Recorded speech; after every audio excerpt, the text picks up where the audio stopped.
ପ୍ରେଜ୍ ଦ ଲର୍ଡ ଏବଂ ନମସ୍କାର। ଆଉ ଗୋଟେ ନୂଆ ଭିଡ଼ିଓରେ ମୁଁ ଆପଣଙ୍କ ଭାଇ Bimal Kumar the family of Christ YouTube channel ତରଫରୁ ଆପଣମାନଙ୍କୁ ସମସ୍ତଙ୍କୁ ସ୍ୱାଗତମ। ମୁଁ ଆଶା କରେ ଆପଣମାନେ ସମସ୍ତେ ପ୍ରଭୁଙ୍କର ଆଶୀର୍ବାଦ ସହିତ ଭଲରେ ଅଛନ୍ତି ଆଉ ପ୍ରଭୁ ଆପଣମାନଙ୍କୁ ସମସ୍ତଙ୍କୁ ଆଶୀର୍ବାଦ କରନ୍ତୁ, ଏହାର ମୋର ପ୍ରାର୍ଥନା।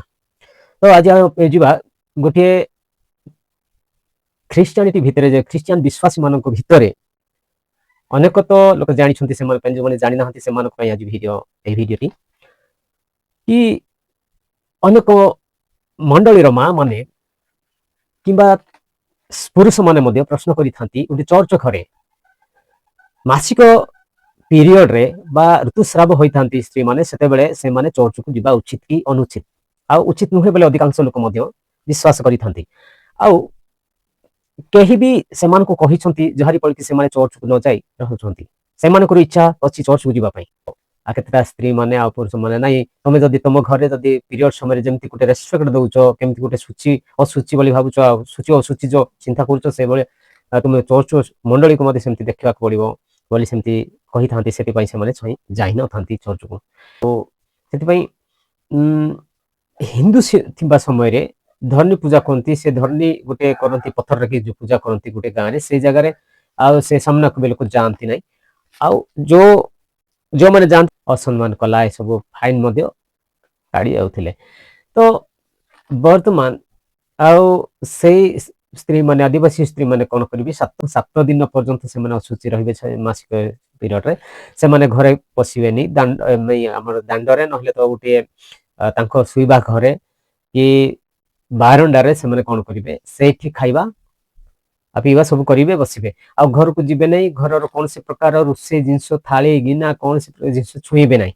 ଆଉ ଛୁଇଁବେ ନାହିଁ, ଆଉ ଯୋଉ ରୋଷେଇ କରୁଛନ୍ତି ସେମାନେ ମଧ୍ୟ ସେ ଥାଳିକୁ ନେଇକି ଭିତରକୁ ନେବେ ନାହିଁ। କଂସାରେ କୌଣସି ମାନେ ଥଳିରେ ଢାଳି ଦେବେ, ତାପରେ ସେଇଠି ସେମାନେ ଖାଇବେ। ଯେ ନିଜର ମାନେ ଅଶୁଚିତାକୁ ଦୂର କରିବା ପାଇଁ ସେମାନେ 7 ଦିନରେ ସେମାନେ ସଫାସୁତୁରା ହେଇଯିବେ। ଯୋଉ ଲୁଗାପଟା ଶୁଖିଯିବେ, ତାପରେ ଖଟିଆ ଯୋଉଠି ଶୋଇଥିବେ ସେଇଟା ମଧ୍ୟ ସେ ପାଣି, ଗରମ ପାଣିରେ ଛିଞ୍ଚିବେ, ଆଉ ପୁରା ଧୋଇଦେବେ। ଆଉ ଏମିତି ଖାଲି ଜଷ୍ଟ ଛିଞ୍ଚିବେ ନାହିଁ, ଧୋଇଦେବେ ଆଉ ତାପରେ ଶୁଖେଇବେ। ବର୍ଷା ହଉ ଖରା ହଉ ସବୁବେଳେ ସେ ନିୟମ କରିବେ। ସବୁ ଲୁଗାପଟା ନେବେ, ତାପରେ ସଫା କରିବେ। କେମିତି ସଫା କରିବେ? ସେମାନେ ଆମ କୋଇ ଭାଷାରେ କୃପା ବୋଲି କହନ୍ତି। କୃପା ବୋଲି କହିଲେ କଣ, ପାଉଁଶ ସହିତ ଲୁଗା ସିଝେଇବେ, ଖାଚିବେ, ତାପରେ ଖାଚିବେ, ସେଟା ସଫା ହେଇକି ଯିବ। ତାର ତ ସେମାନଙ୍କର ବିଶ୍ୱାସ ଯେ ସେଟା ସବୁ, ଯଦି ଅକାଳ ପକାଳ କଲେ ସେଟା ଚଳିବ ନାହିଁ। ଆଉ ସେଠୁ ସେପରି ହେଇକି 7 ଦିନ ସଜାଉଥିଲେ। ସେଇ ଭିତରେ ଗୋଟେ ଥିଲା ଯୋଉ କଂସା ଥିଲା, ଗୋଟେ ସେପାରେଟ ଗୋଟେ କଂସା ଥିଲା। ଗୋଟେ ବୋହୂ ଯାଉଛି, ନିହାତି ଗୋଟେ କଂସା ନେଇକି ଯିବ, ଯୋଉଟା କି ପିରିୟଡ ସମୟରେ ୟୁଜ କରିବ। ଆଉ ସେଟା କହୁଛନ୍ତି ଗୋଟେ ମାଡୁମାଡି ବୋଲି କହନ୍ତି, ଆଉ ସେଟା କୋଇ ଭାଷାରେ କହନ୍ତି। କିନ୍ତୁ ଆଉ ବର୍ତ୍ତମାନ ସେଟା ତ ନାହିଁ, ସେଟା ତ ପ୍ରାୟ ମାନେ ସରି ଯାଇଛି ଏବେ ଖ୍ରୀଷ୍ଟିଆନିଟି ଅନୁସାରେ, ପ୍ରଭୁଙ୍କୁ ଜାଣିଲା ପରେ ତ ମାନିବାକୁ ବାଧ୍ୟ। ଆଉ ଏବେ ବି 7 ଦିନ ନହେଲେ ତ 4 ଦିନ 5 ଦିନ, ଆଉ 4ଟା ଭାବୁଛ, 5 ଦିନ ନହେଲେ 6 ଦିନ ନହେଲେ 4, ସେ ଅଶୁଚି ହେଇକି ବାଧ୍ୟ ରହିବାକୁ ପଡିବ। ଆଉ ସେଥିପାଇଁ ପ୍ରାୟ ଆଦିବାସୀ ଲୋକମାନେ ହୋଟେଲରେ ମଧ୍ୟ ଲେଡିଜ ଯଦି ରୋଷେଇ କରୁଛନ୍ତି, ସେ ଜାଗାରେ ଖାଇବେନି। ଆଉ ଆଉ ଦେଖିବା, ଆମେ ସେ ବନ୍ଧନରେ ବନ୍ଧୁଥିଲେ, ଯୋଉଟା ଆମର ବାଇବେଲରେ ବି ଲେଖା ଅଛି, ପୁରାତନ ନିୟମରେ। ଲେବିୟ, ଆମେ ଏଇଠି ଲେବିୟ ମାନଙ୍କ ପ୍ରଭୁ ବ୍ୟବସ୍ଥା ଦେଇଥିଲେ ମୋଶେଙ୍କ ଦ୍ୱାରା ଇସ୍ରାଏଲ ମାନଙ୍କ ନିମନ୍ତେ ଏସବୁ ପାଳନ କରିବା ପାଇଁ। ଲେବିୟ 15 ଆମେ 1-30 ସେ ସମ୍ପୂର୍ଣ୍ଣ ଅଧ୍ୟାୟଟା ପଢିବା ବୋଇଲେ ସମ୍ପୂର୍ଣ୍ଣ ଜାଣିପାରିବା। କିନ୍ତୁ ମୁଁ ଗୋଟିଏ ଆଉ 28 ପଦଟାକୁ ପଢି ଦଉଛି, 28ରୁ 30 ପର୍ଯ୍ୟନ୍ତ ପଢି ଦଉଛି। ଏଥିରେ ଲେଖା ହେଇଛି ଯେ ମାତ୍ର ସେହି ସ୍ତ୍ରୀ ରକ୍ତସ୍ରାବ ରହିତ ହେଲେ ସେ ଆପଣା ନିମନ୍ତେ 7 ଦିନ ଗଣନା କରିବ, ତହିଁ ଉତ୍ତାରେ ସେ ସୂଚି ହେବ। ପୁଣି 8ମ ଦିନରେ ସେ ଆପଣା ନିମନ୍ତେ 2 ଗୁଗୁ ଅବା 2 କାପ୍ତ ଛୁଆ ନେଇ ସମାଗମ ତମ୍ବୁ ଦ୍ୱାରରେ ଯାଜକ ନିକଟକୁ ଆଣିବ।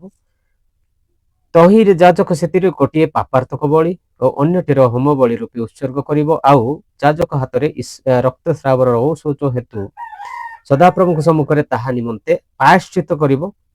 ଏହି ରୂପେ ଇସ୍ରାଏଲ ସନ୍ତାନଗଣ ସେମାନଙ୍କର ମଧ୍ୟବର୍ତ୍ତୀ ଆମ୍ବର ଅଶୁଚି କଲେ, ଯେପରି ସେମାନେ ଆପଣା ମାନଙ୍କ ଔଷୋଚନରେ ନ ମରନ୍ତି, ଏଥି ନିମନ୍ତେ ତୁମ୍ଭେ ମାନେ ସେମାନଙ୍କୁ ସେମାନଙ୍କ ଔଷଧରୁ ପୃଥକ କରିବ ବୋଲି ଲେଖାଇଛି। ଏଠି ଆମେ ଯୋଉ ଲେବି ପୁସ୍ତକରେ ଦେଖିଲୁ, ଇସ୍ରାଏଲ ଲୋକମାନଙ୍କୁ ପରମେଶ୍ୱର ଏହି ବ୍ୟବସ୍ଥା ଦେଇଥିଲେ ମୋଶେଙ୍କ ଦ୍ୱାରା, ଯେ ସେମାନେ କୌଣସି ସ୍ତ୍ରୀ ଯଦି ଋତୁସ୍ରାବ ରହିତ ହେଲା, କି ପିରିୟଡ ଯୋଉଟା ଆମେ କହୁ, ସେଟା ମାସକୁ ଯୋଉ ହୁଏ, ସେ ସ୍ତ୍ରୀ ହୋଇଥାନ୍ତି ସେମାନେ ଭିତରେ ଯିଏ ବି ହଉନା କାହିଁକି ସିଏ କଣ କରିବ ଯେ ସିଏ 7 ଦିନ ପର୍ଯ୍ୟନ୍ତ ଗଣନା କରିବ ଆଉ ଶୁଚି ହେବ। ଆଉ ଅଷ୍ଟମ ଦିନରେ ସେ ଦୁଇଟା ଗୁଗୁ ଆଉ କାପ୍ତାନୀର ନେବ। ଗୋଟିଏ ପାପାର୍ଥକ ବଳି ଗୁଘୁ ଆଉ କାପ୍ତାକୁ ହୋମ ବଳି ରୂପରେ ସେ ଯାଜକ ନିକଟ କଲେ ସିଏ ସଦାପ୍ରଭୁଙ୍କ ନାମରେ ସେଠି ସମାଗମ ତମ ଦ୍ୱାରରେ ଆଉ ନେଲେ ସିଏ କଣ ଈଶ୍ୱରଙ୍କ ଉଦ୍ଦେଶ୍ୟରେ ସେ ବଳି ଉତ୍ସର୍ଗ କରିବ। ତାପରେ ସିଏ ସେଇଠୁ ସୂଚିତ ହେବ। ସେ ଏରା ଲୋକମାନେ ଯେମିତି ସେମାନଙ୍କର ଆପଣାର ଅସୁଚିତ ଯୋଗୁଁ ସେମାନେ ଯେମିତି ମରନ୍ତି ନାହିଁ ସେଥିପାଇଁ ସେ ବ୍ୟବସ୍ଥା ସେଠି ଥିଲା। କିନ୍ତୁ ଆମେ ଏଭ୍ରି ପୁସ୍ତକକୁ ଆମେ କହିବା କି ଏଠି ଆମେ ଯିବା ଯେ ଏଭ୍ରି ପୁସ୍ତକରେ ଆମେ ଯଦି ଦେଖିବା ବୋଲେ 10:1 କାରଣ ବ୍ୟବସ୍ଥା ସେତେବେଳେ ସେଇଟା ବ୍ୟବସ୍ଥା ଦିଆଯାଇଥିଲା। ଆଉ ସେଥିପାଇଁ ବର୍ତ୍ତମାନ ଏଠି ଆମର ଏଭ୍ରି ପୁସ୍ତକରେ ଏଠି ନୂତନ ନିୟମକୁ ଯିବା ବେଳେ କାରଣ ବ୍ୟବସ୍ଥା ଆଗାମୀ ଉତ୍ତମ ବିଷୟର ଛାୟାରୂପ ହୋଇ ସେହି ସବୁ ବିଷୟର ଅବିକଳ ପ୍ରତିମୂର୍ତ୍ତି ନ ହେବାରୁ ଯାଜକ ମାନଙ୍କର ବର୍ଷକୁ ବର୍ଷ ସର୍ବଦା ଏକ ପ୍ରକାର ବଳି ଉତ୍ସର୍ଗ କରିବା ଦ୍ୱାରା ସେମାନେ ମାନେ ଉପାସକ ମାନଙ୍କ କଦାପି ସିଦ୍ଧ କରି ନପାରେ। ଆପଣ ଏଠି ଦେଖିଲେ ଏଠି ବାର ସବୁ ଉତ୍ସର୍ଗ କରୁଥିଲେ। ଏ ଖାଲି ଗୋଟେ ବିଷୟ ନଥିଲା ଯେ ସେମାନେ ଅନ୍ୟ ବିଷୟ ପାଇଁ ପାପ କରିବେ ଆଉ ଥରେ ପାପାର୍ଥକ ବଳି ହୋମ ବଳି ସବୁ ଚଢଉଥିଲେ ଏମିତି କରୁଥିଲେ। ତ ଭାବୁଛନ୍ତି ଏଇଟା ତ ପ୍ରାକୃତିକ ପ୍ରକ୍ରିୟା ଏଇଟା କଣ ଆପଣ ନିଜେ କରୁଛନ୍ତି ଆପଣ ଗୋଟେ ରୋଗଗ୍ରସ୍ତ ହେଇଛନ୍ତି ସବୁ ପରମେଶ୍ୱର ଯେ ଆଣିଛନ୍ତି। ଆଉ ଆମେ ସମସ୍ତେ ପୁରାତନକୁ ଅତିକ୍ରମ କରି ପୁରାତନ 19:20 ଅତଏବ ଏ ଭାଇ ମାନେ ଯୀଶୁ ବିଚ୍ଛେଦ ବସ୍ତ୍ର ଅର୍ଥାତ୍ ଆପଣା ଶରୀର ଦ୍ୱାରା ଯେଉଁ ନୂତନ ଓ ଜୀବନଦାୟକ ପଥ ଆମମାନଙ୍କ ନିମନ୍ତେ ପ୍ରସ୍ତୁତ କରିଅଛନ୍ତି ସେହି ପଥରେ ଯୀଶୁଙ୍କ ରକ୍ତ ଦ୍ୱାରା ମହାପବିତ୍ର ସ୍ଥାନରେ ପ୍ରବେଶ କରିବା ନିମନ୍ତେ ଆମ୍ଭମାନଙ୍କର ସାହସ ଥିବାରୁ ପୁଣି ଈଶ୍ୱରଙ୍କ ଗୃହ ଉପରେ ନିଯୁକ୍ତି ଆମମାନଙ୍କର ଜଣେ ମହାନ ଯାଜକ ଥିବାରୁ ଆସ ଆମ୍ଭେମାନେ ହୃଦୟ ପ୍ରକ୍ଷାଳନ ଦ୍ୱାରା କଳୁଷିତ ବିବେକରୁ ଶୁଚୀକୃତ ଓ ନିର୍ମଳ ଜଳରେ ଧୌତ ଶରୀର ହୋଇ ସରଳ ହୃଦୟ ସହ ପୂର୍ଣ୍ଣ ବିଶ୍ୱାସରେ ଈଶ୍ୱରଙ୍କ ନିକଟବର୍ତ୍ତୀ ହେଉ। ଆପଣମାନେ ଏଠି ଦେଖିଲେ ନା ଏଠି ଦେଖନ୍ତୁ ଏବ୍ରିୟ ଯୋଉଟା ମୁଁ ପ୍ରଥମ କହିଲି ଏବ୍ରିୟ ଆମର 10:19-20-21 ଆଉ ନିକଟବର୍ତ୍ତୀ ହଉ 21 ଆମର 22 ପର୍ଯ୍ୟନ୍ତ ସମ୍ପୂର୍ଣ୍ଣ ପଢିବେ ଆପଣ ସମ୍ପୂର୍ଣ୍ଣ ବୁଝିପାରିବେ। କିନ୍ତୁ ମୁଁ ଅନେକ ରେଫରେନ୍ସ ଆଣିବିନି। ଆଉ ଏହି ଜାଗାରେ କଣ ହେଇଛି ପରମେଶ୍ୱରଙ୍କ ରକ୍ତ ଦ୍ୱାରା ଆମେ ମାନଙ୍କୁ ବିଚ୍ଛେଦ ବସ୍ତ୍ରକୁ ଆମେ ମାନଙ୍କୁ କଣ କରାହେଇଛି ଯୋଉ ପର୍ଦ୍ଦା ଥିଲା ଆମ ଭିତରେ ଯୋଉ ଗେଟ୍ଟା ଥିଲା ଆମେ ସାଧାରଣ ଗେଟ୍ଟା ଥିଲା ତାକୁ ଉନ୍ମୁକ୍ତ କରାଯାଇଛି ସେଇଟା ସ୍ୱାଧୀନତା ଦିଆଯାଇଛି। ଆମେ ମାନେ ହୃଦୟ ନିର୍ମଳ ହୃଦୟ ସହିତ ଶୁଚି ବିବେକ ସହିତ ଆମେ ତାଙ୍କର ନିକଟବର୍ତ୍ତୀ ହେବା ବିଶ୍ୱାସ ସହିତ ନିକଟବର୍ତ୍ତୀ ଆମେ ସେ ବ୍ୟବସ୍ଥା ଦ୍ୱାରା ବର୍ତ୍ତମାନ ନହୁ ଆମେ ବିଶ୍ୱାସ ଦ୍ୱାରା ଆମେ ଧାର୍ମିକତା ଗଣିତ ହେଉ ଆମେ ବିଶ୍ୱାସ ଦ୍ୱାରା ଆମେ ମାନେ ଅନୁଗ୍ରହ ପାଇଥାଉ ଆମେ ଅନୁଗ୍ରହ ଦ୍ୱାରା ଆମେ ମାନେ ବର୍ତ୍ତମାନ ପରିଚାଳିତ ହେଇଥାଉ। ଆମେ ସେ ବ୍ୟବସ୍ଥା ଦ୍ୱାରା ପରିଚାଳିତ ନ ହିଁ ଆମେ ବର୍ତ୍ତମାନ ଅନୁଗ୍ରହ ପରମେଶ୍ୱରଙ୍କ ଦୟା ପ୍ରେମ ଅନୁଗ୍ରହ ଦ୍ୱାରା ଆମେ ମାନେ ଆଉ ପରିଚାଳିତ ହଉଛୁ। ସେଥିପାଇଁ ଆମେ ମାନେ କଣ କରିବା ଯେ ସୁଚିର ହୃଦୟ ଆଉ ନିର୍ମଳ ହୃଦୟ ଆମମାନଙ୍କର ପ୍ରେମ ବିଶ୍ୱାସ ସହିତ ଆମେ ମାନେ ଈଶ୍ୱରଙ୍କ ନିକଟବର୍ତ୍ତୀ ହେବା ପାଇଁ ଏଠି ଏବ୍ରିୟ ଆଉ ଏଇଠି ଯୋଉଟା କି ଆଉ ଥରେ ମୁଁ ପଢି ଦଉଛି ଯେ 19:20 ଅତଏବ ହେ ଭାଇ ମାନେ ଯୀଶୁ ବିଚ୍ଛେଦ ବସ୍ତ୍ର ଆଉ ଥରେ ଶୁଣନ୍ତୁ ଯେ ହେ ଭାଇ ମାନେ ଯୀଶୁ ବିଚ୍ଛେଦ ବସ୍ତ୍ର ଅର୍ଥାତ୍ ଆପଣ ଦେଖନ୍ତୁ ଆପଣା ଶରୀର ଦ୍ୱାରା ଯୋଉ ବିଚ୍ଛେଦ ବସ୍ତ୍ର ଶରୀର ପ୍ରଭୁଙ୍କର ଶରୀର ଦ୍ୱାରା ଯେଉଁ ନୂତନ ଜୀବନଦାୟକ ପଥ ନୂତନ ପୁଣି ଓ ଜୀବନଦାୟକ ପଥ ଆମମାନଙ୍କୁ ନିମନ୍ତେ ପ୍ରସ୍ତୁତ କରିଅଛନ୍ତି। ଆଉ 20 ପଦ ସେହି ପଥରେ ଯୀଶୁଙ୍କ ରକ୍ତ ଦ୍ୱାରା ମହାପବିତ୍ର ସ୍ଥାନରେ ପ୍ରବେଶ କରିବା ନିମନ୍ତେ ଆମ୍ଭମାନଙ୍କର ସାହସ ଥିବାରୁ ଦେଖନ୍ତୁ ଆମମାନଙ୍କୁ ସାହସ ଦିଆଯାଇଛି ସ୍ୱାଧୀନତା ଦିଆଯାଇଛି।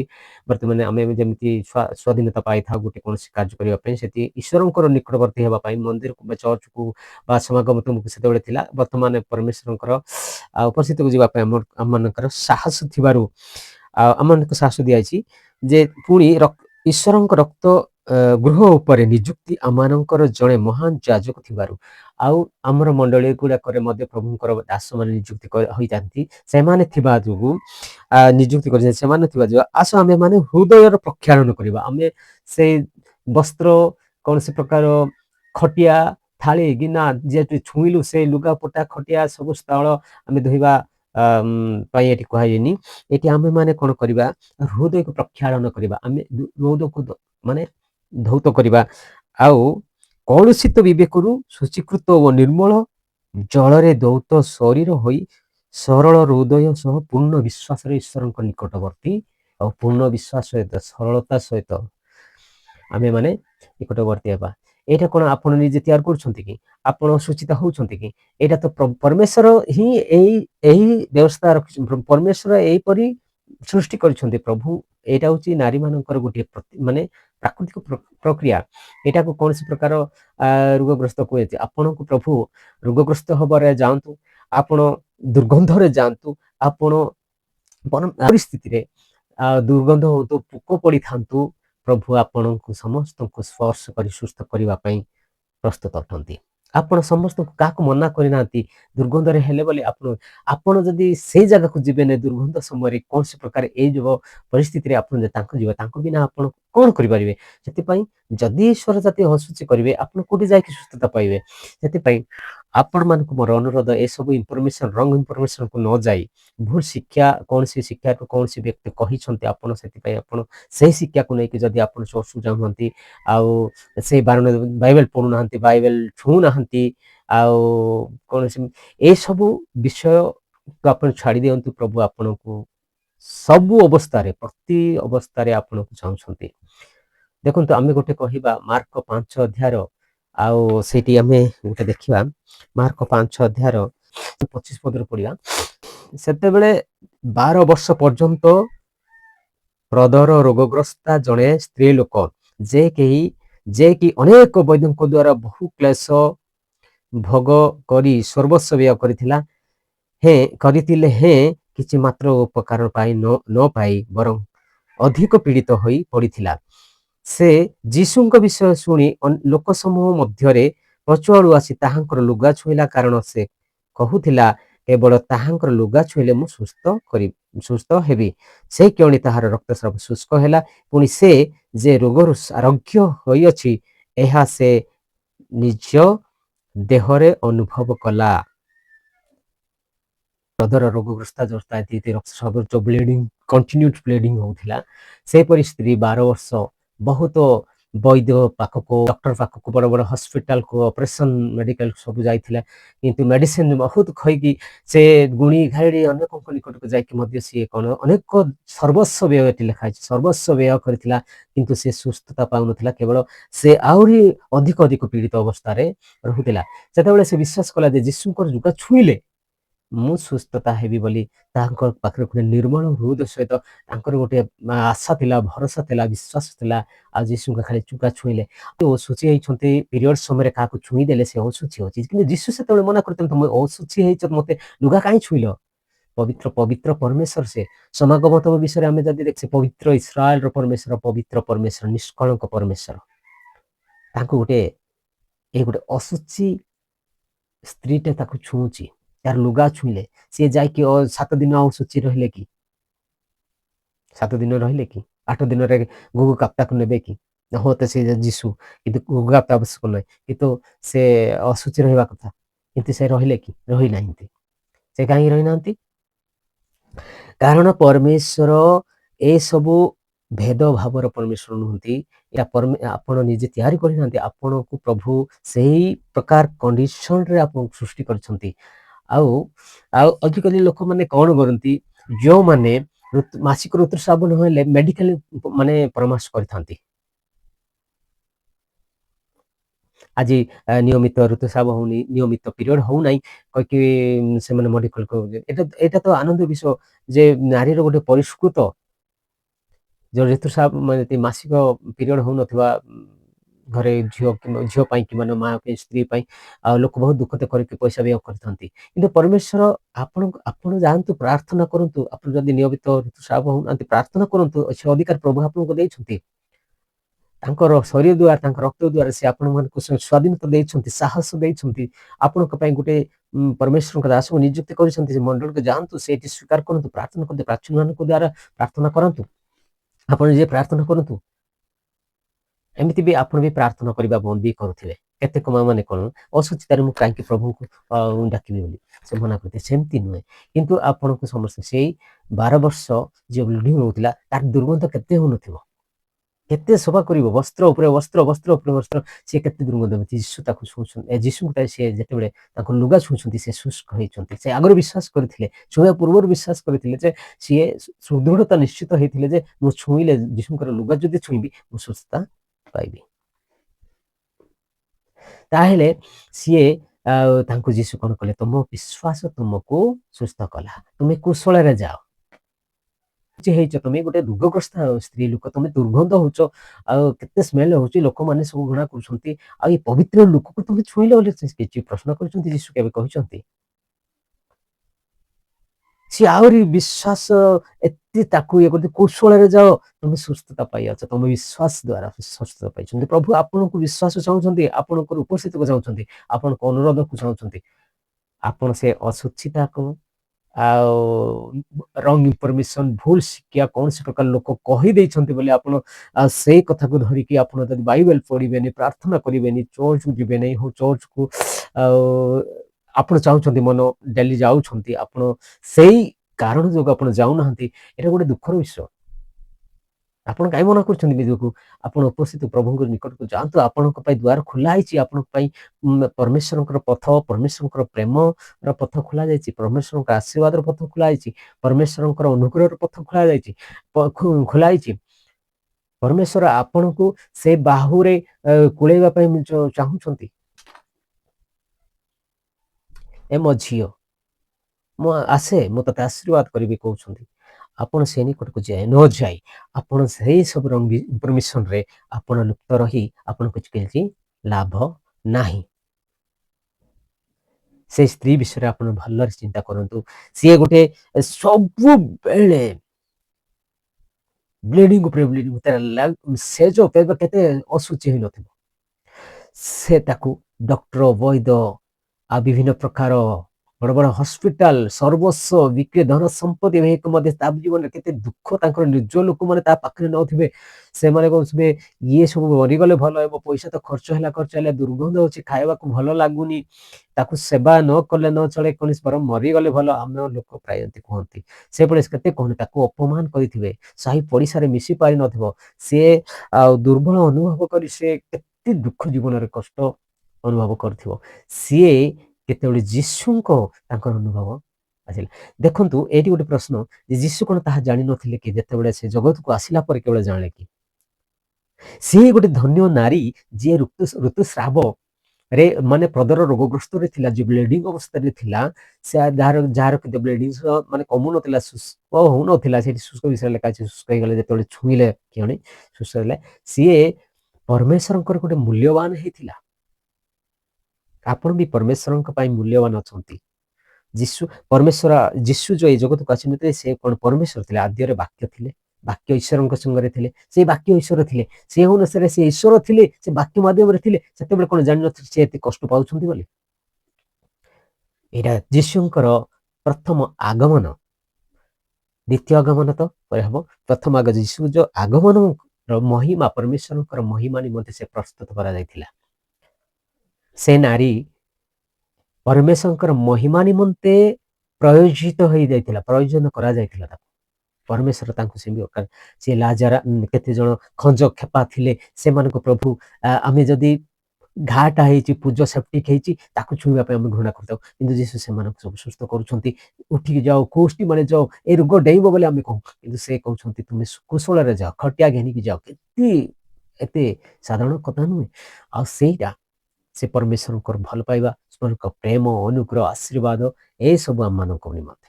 ଆଉ ସେମାନେ ଆଗରୁ ଥିଲେ, ପ୍ରଭୁ ଜାଣିଥିଲେ ଏମାନେ ସବୁ ଏ ଅବସ୍ଥାରେ ଅଛନ୍ତି, କିନ୍ତୁ ଏମାନଙ୍କୁ ମନୁଷ୍ୟ ରୂପ ଧାରଣ କରି ଯେପରି ମାନେ ମହିମାନିତ ଆଶ୍ଚର୍ଯ୍ୟ କର୍ମ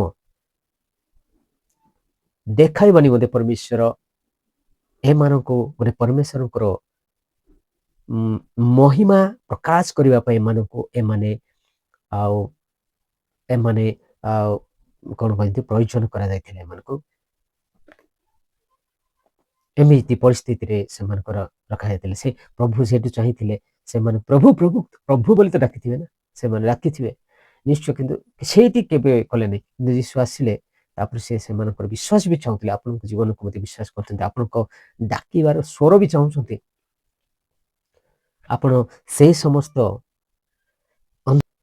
এই ପିରିୟଡ଼ ସମୟରେ ଅସୁଚିତା ଅବସ୍ଥାରେ ଆପଣ ନିର୍ଭଳର ସୁଚିତା ଯଦି ଅଛନ୍ତି ଏଇଟା ଅଲଗା କଥା, କିନ୍ତୁ ଆପଣ ଯଦି ଏଇ ସବୁ ମାସିକ ଋତୁସ୍ରାବକୁ ନେଇକି ଆପଣ ପ୍ରଭୁ ଭୋଜ ଖାଇବେନି, ଆପଣ ବାଇବେଲ ପଢିବେନି, ଆପଣ ଉପବାସକୁ ଯିବେ ନାହିଁ, ପାର୍ଟିସିପେଟ କରିବେନି, ଆପଣ ସେ ଚର୍ଚ୍ଚକୁ ଯିବେ ନାହିଁ, କୌଣସି ଖ୍ରୀଷ୍ଟିଆନିଟି ମିଟିଂ ବା କୌଣସି ପ୍ରକାର ପ୍ରୋଗ୍ରାମ ଗୁଡାକରେ ଆପଣ ଉପସ୍ଥିତ ହେବେନି,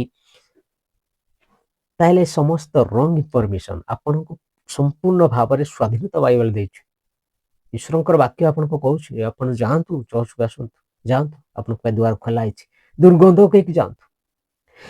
এইটা ପରମେଶ୍ୱରଙ୍କର ପଥ, ପ୍ରେମର ପଥ, ଅନୁଗ୍ରହର ପଥ, ଭଲ ପାଇବାର ପଥ। ଯେତେବେଳେ ମିଶ୍ର ଲୋକମାନେ ମାନେ ଆକ୍ରମଣ କରୁଛନ୍ତି, ଯେତେବେଳେ ସୁପସାଗରରେ ଯେମିତି ଦିଭାଗ କରିଦେଲେ, ଆଜି ମଧ୍ୟ ଦିଭାଗ କରିଛନ୍ତି, ଆପଣଙ୍କ ପାଇଁ ଦ୍ୱାର ଖୋଲା ଅଛି, କୌଣସି ଗେଟ୍ ନାହିଁ, ସିକ୍ୟୁରିଟି ନାହାନ୍ତି, କେହି ବି ନାହାନ୍ତି, ଆପଣଙ୍କୁ କେହି ଅଟକେଇ ପାରିବେନି। ଈଶ୍ୱରଙ୍କ ନିକଟରେ ସିଧାସଳଖ ପରମେଶ୍ୱର କହୁଛନ୍ତି ହାତ ପେଳିକି କହୁଛି ଆସ, କିନ୍ତୁ ଆପଣ ସ୍ୱାଧୀନତା ଭାବରେ ଆପଣ ଯାଇପାରିବେ, ଆଉ ପରମେଶ୍ୱରଙ୍କ ନିକଟରେ ପ୍ରାର୍ଥନା କରିବେ, ଆଶୀର୍ବାଦ ନେଇପାରିବେ, ଆପଣଙ୍କର ପାପ ସ୍ୱୀକାର କରିପାରିବେ, ସମସ୍ତ ଆପଣଙ୍କର ସଂକଳ୍ପର ପ୍ରକାଶ କରିବା ପାଇଁ ପ୍ରଭୁ ସ୍ୱାଧୀନତା ଦେଇଛନ୍ତି। ଭାଇମାନେ ମଧ୍ୟ ତାଙ୍କ ସ୍ତ୍ରୀ ମାନଙ୍କୁ, ତାଙ୍କ ଭାଇମାନଙ୍କୁ, କି କୌଣସି ପ୍ରକାର ପାଳକ ଚାଳକ ଆଉ ମଣ୍ଡଳୀର କର୍ମକର୍ତ୍ତା ନେତା, ଏମାନେ ସବୁ ବି ଅନେକ ଚର୍ଚ୍ଚ ଘରେ ଯିବା ପାଇଁ ମନା କରିଥାନ୍ତି ସ୍ତ୍ରୀ ମାନଙ୍କୁ, ନହେଲେ ମଣ୍ଡଳୀର ବିଶ୍ୱାସୀ ମାନଙ୍କୁ। ପ୍ଲିଜ ଆପଣ ବାଇବେଲ ପଢନ୍ତୁ, ଦେଖନ୍ତୁ, ବାଇବେଲ ପଢନ୍ତୁ, ଆପଣଙ୍କୁ ବାଇବେଲ ଏହିପରି ଜଗତରେ 1000ଟା ପୁସ୍ତକ ନାହିଁ, ଗୋଟିଏ ପୁସ୍ତକ ନୂତନ ନିୟମ ଆଉ ପୁରାତନ ଦି ଭାଗ ହେଇକି ଅଛି। ସେ ବିଷୟରେ କୌଣସି ବିଷୟ ନାହିଁ ଯୋଉ ପୃଥିବୀରେ ଘଟିବ କି ଘଟୁଛି କି ପରିସ୍ଥିତି ଅଛି, ସବୁ ବିଷୟ ବାଇବେଲରେ ମିଳିବ।